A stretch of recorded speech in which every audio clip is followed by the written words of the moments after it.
Rockstar, popstar, superstar, rock'n'rolla, sve je ovo bio legendarni pijani severnoirac George Best. To je bila fudbalska zvezda, ne tamo neki Beckham, Ronaldo ili Messi, a ove današnje teletavise sa spuštenim gaćama neću ni da spominjem. Čovjek je spavao sa preko 2000 žena, a nijednu nije morao da muva. Jedina mu je briga bila koju da izabere. Bio je pravi fudbalski superstar, po mišljenju mnogih, jedan od najboljih fudbalera svih vremena, ali jebe širca koji ne voli da popije, a Best je to voleo više od bilo čega. 2 puta su mu presađivali jetru, jednom je čak izjavio, odrekao sam se žene i alkohola, to je bilo najgorih 20 minuta u mom životu. Zabavljao je javnost izjavom, potrošio sam mnogo novca na žene i alkohol i automobile, a sve ostalo sam prođer. Umro je u Londonu u 59. godini upravo zbog problema sa alkoholom. Na sahrani u rodnom Belfastu pojavilo se 100.000 ljudi iako je padala kiša. Mnogi kažu da je tog dana plakalo i nebo iako nema oči. Karijeru mu je u nekoliko navrata spašavao Milan Mandarić,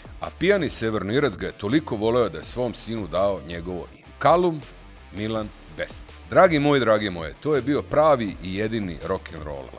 George the Best.